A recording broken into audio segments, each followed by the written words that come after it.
Hi നമസ്കാരം. എല്ലാവർക്കും സുഖമല്ലേ? ഞങ്ങളിവിടെ സുഖമായിട്ടിരിക്കുന്നു. ഈസി ചിക്കൻ സ്റ്റൂവിൻ്റെ റെസിപ്പി ആയിട്ടാണ് ഞാൻ ഇന്ന് വന്നിരിക്കുന്നത്. ഇടിയപ്പത്തിനും വെള്ളപ്പത്തിനും ഒക്കെ പറ്റിയ ഒരു നല്ല ടേസ്റ്റുള്ള ഒരു കറിയാണ്. അപ്പോൾ നമുക്ക് എങ്ങനെയാണ് ചിക്കൻ സ്റ്റൂ ഉണ്ടാക്കണമെന്ന് നോക്കാം. ചിക്കൻ സ്റ്റൂ ഉണ്ടാക്കാൻ വേണ്ടിയിട്ട് ചിക്കൻ നന്നായിട്ട് കഴുകി വൃത്തിയാക്കിയിട്ട് വെച്ചിട്ട് ഞാൻ 1/2 കിലോ ചിക്കൻ ഉണ്ട്. എല്ലോട് കൂടിയിട്ടുള്ള ചിക്കനാണ് കേട്ടോ എടുത്ത് വെച്ചിരിക്കുന്നത്. നമുക്ക് കുക്കറിലേക്ക് ഇട്ട് കൊടുക്കാം. കുക്കറിൽ ഇട്ട് കൊടുത്തതിന് ശേഷം ഒരു 1/4 ടീസ്പൂൺ കുരുമുളക് പൊടി, ഒരു 2 നുള്ള് ഗരം മസാല, ആവശ്യത്തിനുള്ള ഉപ്പ്, ഒരു തണ്ട് കറിവേപ്പില, പിന്നെ 3 പച്ചമുളക് നീളത്തിലാണ് ഇട്ട് കൊടുക്കുന്നത്. പിന്നെ 2 അല്ലി വെളുത്തുള്ളിയും ഒരു ചെറിയ കഷ്ണം ഇഞ്ചിയും. ഇത് ഞാൻ ചതച്ചെടുത്തിട്ട് വരാം. ഇപ്പം ഇഞ്ചിയും വെളുത്തുള്ളിയും കൂടിയിട്ട് ചതച്ചെടുത്തിട്ടുണ്ട്. അതും കൂടി ഇട്ട് കൊടുക്കുക. എന്നിട്ട് നന്നായിട്ട് തിരുമ്പ്. മഞ്ഞൾപ്പൊടി ഞാൻ ഇടാറില്ല, ഇഷ്ടമില്ല മഞ്ഞൾപ്പൊടി. ചിലവർ മഞ്ഞൾപ്പൊടിയൊക്കെ ഇടണവരുണ്ട്. ഇടണമെന്ന് ഇഷ്ടമുള്ളവരാണെങ്കിൽ ഇപ്പോൾ മഞ്ഞൾപ്പൊടി ഇട്ട് കൊടുക്കും. ഇത് അടച്ച് വെച്ചിട്ട് ഒരു വിസിലടിച്ചാൽ മതി. നമ്മളൊരു 15 കാഷ്യൂനട്ട് വെള്ളത്തിലിട്ട് ചൂടുവെള്ളത്തിലിട്ട് കുതിർക്കാൻ വയ്ക്കുക. ഇത് പേസ്റ്റ് ആക്കിയിട്ട് ഒഴിക്കാൻ വേണ്ടിയിട്ടാണ് അതിൽ. അപ്പോൾ അത് കുറച്ച് നേരം കുതിർത്ത് വെച്ച് കഴിഞ്ഞാൽ നമുക്ക് അരച്ചെടുക്കാൻ എളുപ്പമാണ്. ഇത്രയ്ക്ക് വലിപ്പമുള്ള ഒരു ക്യാരറ്റും ഒരു ഉരുളൻകിഴങ്ങും നമുക്ക് അതിലിടാൻ വേണ്ടിയിട്ട് തോല് കളഞ്ഞെടുക്കാം. തോല് കളഞ്ഞ് കഴുകി കൊണ്ടുവന്നിട്ടുണ്ട്. ഇനി നമുക്കിത് ഇത്ര വലിപ്പത്തിലുള്ള കഷ്ണങ്ങളാണ് കേട്ടോ വേണ്ടത്.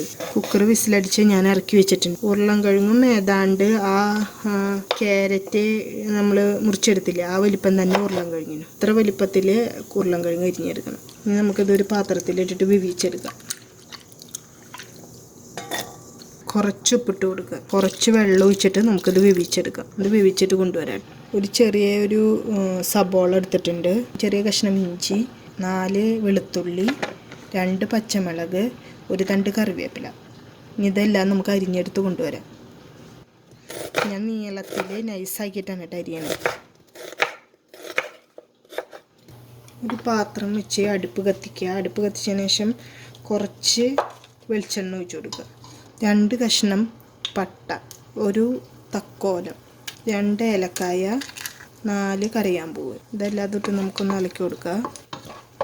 ഇതിങ്ങനെ പൊട്ടുട്ടാ, അപ്പോൾ ശ്രദ്ധിക്കണം. ഈ ഏലക്കായ ഒന്ന് ചതച്ചിട്ട് കൊടുത്താൽ കുഴപ്പമുണ്ടാവില്ല, അല്ലെങ്കിൽ അതൊരു പൊട്ടിത്തെറിക്കും.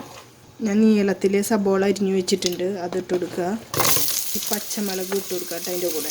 ഇനി ഇഞ്ചി വെളുത്തുള്ളി ചതച്ചത് ഇട്ട് കൊടുക്കുക. കറിവേപ്പില ഇട്ട് കൊടുക്കുക.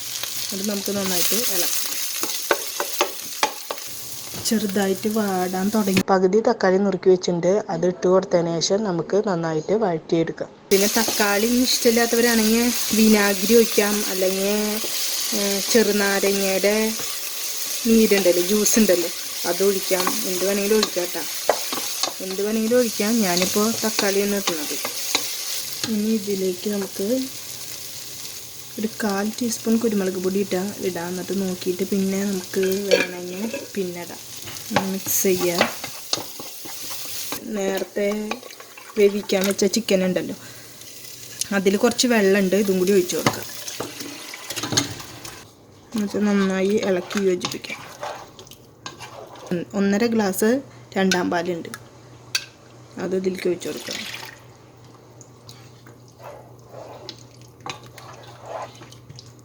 നന്നായി തിളക്കട്ടെ. ഇതിൻ്റെ കൂടെ നമുക്ക് നേരത്തെ വേവിച്ച് വെച്ച ക്യാരറ്റും ഉരുളൻകിഴങ്ങും ഉണ്ടല്ലോ, അതും കൂടി ഇട്ട് കൊടുക്കാം. നന്നായി തിളച്ചിട്ടുണ്ട്. അപ്പോൾ കുറച്ച് എരിവിൻ്റെ കുറവുണ്ട് ഞാൻ നോക്കിയപ്പോൾ. അപ്പോൾ ഒരു 1/4 ടീസ്പൂണും കൂടി ഇട്ടിട്ടുണ്ട്. മൊത്തത്തിൽ ഒരു 1/2 ടീസ്പൂൺ കുരുമുളക് പൊടി ഇട്ടുണ്ടാവും. അതുപോലെ ഒരു നുള്ള് മസാലപ്പൊടി ഇട്ട് കൊടുക്കുക.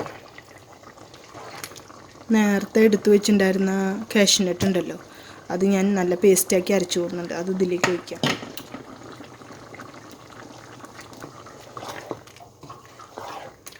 ഇപ്പോൾ നമ്മൾ കാഷ്യൂനട്ട് അരച്ചത് ഒഴിച്ചിട്ട് നന്നായിട്ട് തിളച്ചിട്ടുണ്ട്. 1-ാം പാലുണ്ടല്ലോ, അതൊരു 3/4 ഗ്ലാസ് ഉണ്ട്, അതും കൂടി ഒഴിച്ചു കൊടുക്കാം. അതും കൂടി ഒഴിച്ചു കൊടുത്ത് നന്നായി ഇളക്കി. എനിക്ക് മസാലയുടെ മണം ഭയങ്കര കുറവുള്ള പോലെ തോന്നുന്നു, അപ്പോൾ ഞാൻ കുറച്ച് മസാല ഇട്ട് കൊടുത്തിട്ടുണ്ട്. വേപ്പില ഇട്ടിട്ട് അടച്ചിട്ട് ഇറക്കി വയ്ക്കാം. അതിനുശേഷം ഒരു പാത്രം വെച്ച് ചൂടാക്കുക. അതിലേക്ക് കുറച്ച് നെയ്യ് ഒഴിച്ചു കൊടുക്കുക. കുറച്ച് അണ്ടിപ്പരിപ്പ് ഞാൻ ഇട്ട് കൊടുക്കുന്നുണ്ട്. ഇത്ര ലൂസായിക്കോട്ടെ, കുറച്ച് കഴിയുമ്പോൾ ഇത് കട്ടയാവും. അതുകൊണ്ട് ഒന്ന് ലൂസായി ഇരുന്നോട്ടെ. അണ്ടിപ്പരിപ്പായി വരുന്നുണ്ട്. അപ്പോൾ നമുക്ക് കുറച്ച് ഉണക്കമുന്തിരി ഇട്ട് കൊടുക്കാം. കറുകപ്പട്ടയുടെ ഇല്ലയെന്ന് തോന്നുന്നുണ്ട്, ബേ ലീഫ് ആണ് ഈ സാധനം. ഈ ഇലയും കൂടി ഇട്ട് കൊടുക്കുക. നല്ലൊരു മണത്തിന് വേണ്ടിയിട്ടാണ് ഈ ബേ ലീഫ് ഇടുന്നത്.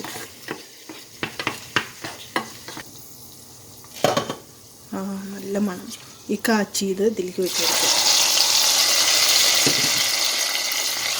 നന്നായി ഇളക്കി യോജിപ്പിച്ചിട്ട് അടച്ചു വയ്ക്കുക. അതിൻ്റെ മണമൊന്നും പോകണ്ട. ഈ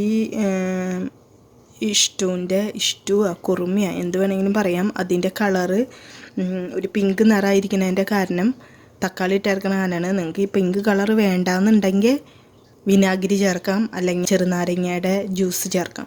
ഇതിലേതെങ്കിലും ഒന്ന് ചേർക്കാം. ഞാൻ തക്കാളി ഇട്ടു. തക്കാളിക്ക് ഒരു പ്രത്യേക ടേസ്റ്റ് ഉണ്ട്. തക്കാളി ഇട്ട് നോക്കിയപ്പോൾ എനിക്ക് അതിന് ഒരു പ്രത്യേക ടേസ്റ്റ് പോലെ തോന്നി. അതാണ് ഞാൻ തക്കാളി ഇടാൻ കാരണം. കൂടുതൽ എല്ലാവരും തക്കാളി ഇടാത്തതിൻ്റെ കാര്യം കളറിന് ഒരു ചേഞ്ച് വരുന്ന കാരണം കൊണ്ടാണ് എല്ലാവരും തക്കാളി ഇടാൻ ശ്രമിക്കാത്തത്. അപ്പോൾ നമ്മുടെ ഇഷ്ടു റെഡി ആയിട്ടുണ്ട്. ഇനി നമുക്ക് പുതിയ റെസിപ്പിയുമായിട്ട് വീണ്ടും കാണാം. Thank you. എല്ലാവരും ഉണ്ടാക്കി നോക്കണം. ഉണ്ടാക്കി നോക്കിയിട്ട് എന്നോട് അഭിപ്രായങ്ങളും നിർദ്ദേശങ്ങളും ഒക്കെ അറിയിക്കണം. ഈ ചാനൽ ആദ്യമായിട്ട് കാണുന്നവരാണെങ്കിൽ സബ്സ്ക്രൈബ് ചെയ്യാൻ മറക്കരുത്. അതിൻ്റെ തൊട്ടപ്പുറത്ത് കിടക്കുന്ന ബെല്ലൈക്കണും കൂടി ക്ലിക്ക് ചെയ്തോളൂ കേട്ടോ.